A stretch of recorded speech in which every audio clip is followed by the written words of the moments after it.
Assalamualaikum warahmatullahi wabarakatuh. Guru-guru hebat semua. Kali ini saya akan menyampaikan bagaimana membuat perencanaan pembelajaran dalam kurikulum Merdeka. Merumuskan tujuan pembelajaran atau ATP dan alur tujuan pembelajaran atau ATP. Dalam administrasi mengajar, itu rangkaiannya terdiri dari CP atau capaian pembelajaran, kemudian tujuan pembelajaran atau TP, dan ATP atau alur tujuan pembelajaran, yang mana ATP kita bisa buatkan modul ajar pada setiap akan melakukan kegiatan KBM. Bagaimana merencanakan pembelajaran? Yang pertama, kita mesti memahami capaian pembelajaran yang sudah dibuat oleh Kemendikbud. Yang kedua, merumuskan tujuan pembelajaran.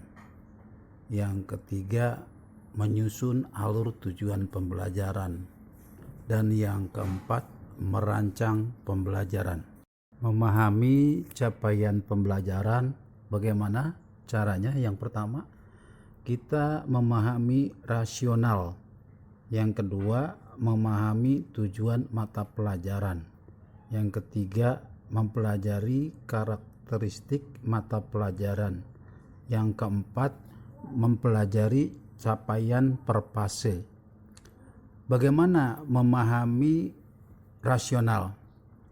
Memahami rasional adalah menjelaskan alasan pentingnya mempelajari mata pelajaran tersebut serta kaitannya dengan profil Pancasila.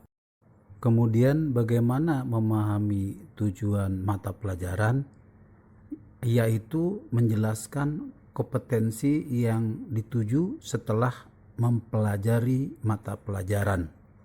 Sedangkan mempelajari karakteristik mata pelajaran yaitu menjelaskan apa yang dipelajari dalam mata pelajaran tersebut serta elemen-elemen yang membentuk mata pelajaran dan berkembang dari fase ke fase.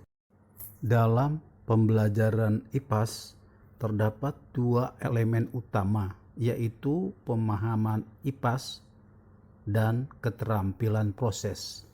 Di dalam pemahaman IPAS, dengan menguasai ilmu pengetahuan, kita dapat melakukan banyak hal untuk menyelesaikan banyak permasalahan atau menghadapi tantangan yang ada. Sedangkan keterampilan proses adalah kemampuan mengamati, bertanya, mencoba, mengumpulkan data, mengklasifikasikan, merumuskan hipotesis, kemudian menguji hipotesis, membuat kesimpulan, dan mengkomunikasikan hasilnya. Yang terakhir di dalam memahami capaian pembelajaran yaitu mempelajari capaian per fase adalah kompetensi yang harus dicapai dalam satu fase. Capaian per fase disampaikan dalam dua bentuk, yaitu secara keseluruhan dan capaian per fase untuk setiap elemen. 2. Merumuskan tujuan pembelajaran. Hal yang penting kita perhatikan, pertama karakteristik mata pelajaran, yang kedua konsep atau topik yang dipelajari, yang ketiga karakteristik peserta didik, dan yang keempat konteks lingkungan pembelajaran. Unsur pokok dalam menentukan tujuan pembelajaran yaitu kompetensi dan ruang lingkup materi. Kompetensi yaitu kemampuan atau keterampilan yang perlu ditunjukkan atau didemonstrasikan oleh peserta didik. Untuk menentukan kompetensi, kita bisa menggunakan beberapa pertanyaan panduan seperti secara konkret kemampuan apa yang perlu peserta didik tunjukkan, tahap berpikir apa yang perlu peserta didik tunjukkan, lingkup materi. Untuk kedalaman materi konten dapat melihat CP dari fase sebelumnya yang diajarkan. Pertanyaan panduan yang dapat digunakan pendidik dalam menentukan lingkup materi antara lain: hal apa saja yang perlu diajarkan peserta didik dari suatu konsep besar yang dinyatakan dalam CP. Apakah lingkungan sekitar dan kehidupan peserta didik dapat digunakan sebagai konteks untuk mempelajari konten dalam CP? Tujuan pembelajaran adalah tujuan yang lebih umum dan bukan tujuan pembelajaran harian. Saat merumuskan tujuan pembelajaran, dapat menggali kata kunci yang ditemukan saat memahami capaian pembelajaran, atau dapat menggunakan pendekatan-pendekatan teori. Beberapa teori antara lain taksonomi Bloom, kemudian Tighe dan Wiggins, atau menggunakan taksonomi Marzon. 3 alternatif cara dalam merumuskan tujuan pembelajaran. Yang pertama, merumuskan tujuan pembelajaran secara langsung berdasarkan capaian pembelajaran. Yang kedua, merumuskan tujuan pembelajaran dengan menganalisis kompetensi dan lingkup materi. Yang ketiga, merumuskan tujuan pembelajaran lintas elemen. Contoh merumuskan tujuan pembelajaran secara langsung berdasarkan CP. Merumuskan tujuan pembelajaran dengan menganalisis kompetensi dan lingkup materi pada capaian pembelajaran. Yang pertama, mengidentifikasikan kata kunci pada capaian pembelajaran. Yang kedua, mengelompokkan hasil identifikasi sesuai kompetensi dan lingkup materi. Dan yang ketiga, merumuskan tujuan pembelajaran. Contoh tujuan pembelajaran dengan menganalisis kompetensi dan lingkup materi pada capaian pembelajaran. 3. Menyusun alur tujuan pembelajaran. Setelah merumuskan tujuan pembelajaran, langkah selanjutnya adalah menyusun tujuan pembelajaran tersebut menjadi sebuah alur atau disebut dengan alur tujuan pembelajaran. Alur tujuan pembelajaran atau ATP sebenarnya memiliki fungsi serupa dengan silabus yang selama ini kita kenal. ATP merupakan perencanaan dan pengaturan pembelajaran dan asesmen secara garis besar untuk jangka waktu 1 tahun.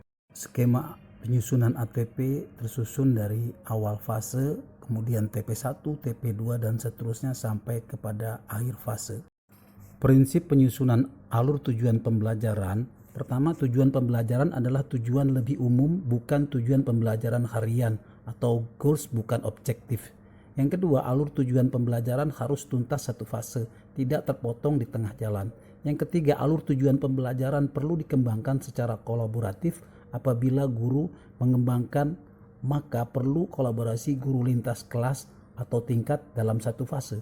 Yang keempat, alur tujuan pembelajaran dikembangkan sesuai karakteristik dan kompetensi yang dikembangkan setiap mata pelajaran. Oleh karena itu, sebaiknya dikembangkan oleh pakar mata pelajaran, termasuk guru yang mahir dalam mata pelajaran tersebut. Yang kelima, penyusunan alur tujuan pembelajaran tidak perlu lintas fase kecuali pendidikan khusus. 6. Metode penyusunan alur tujuan pembelajaran harus logis, dari kemampuan yang sederhana ke yang lebih rumit. Dapat dipengaruhi oleh karakteristik mata pelajaran, pendekatan pembelajaran yang digunakan. 7. Tampilan tujuan pembelajaran diawali dengan alur tujuan pembelajarannya terlebih dahulu, baru proses berpikirnya, misalnya menguraikan dari elemen yang menjadi tujuan pembelajaran, sebagai lampiran agar lebih sederhana dan langsung ke intinya untuk guru. 8. Karena alur tujuan pembelajaran yang disediakan Kemendikbud merupakan contoh, maka alur tujuan pembelajaran dapat bernomor atau huruf untuk menunjukkan urutan dan tuntas penyelesaian dalam satu fase. 9. Alur tujuan pembelajaran menjelaskan satu alur tujuan pembelajaran, tidak bercabang, tidak meminta guru untuk memilih. Apabila sebenarnya urutan yang dapat berbeda, lebih baik membuat alur tujuan pembelajaran lain sebagai variasi. Urutan atau alur proses jelas sesuai pilihan keputusan penyusun, dan untuk itu dapat diberikan nomor atau kode. 10. Alur tujuan pembelajaran fokus pada capaian CP, bukan profil pelajar Pancasila, dan tidak perlu dilengkapi dengan pendekatan atau strategi pembelajaran atau pedagogi. Tabel cara-cara menyusun tujuan pembelajaran menjadi alur tujuan pembelajaran. Yang pertama, pengurutan dari yang konkret ke yang abstrak. Yang kedua, pengurutan dedukatif.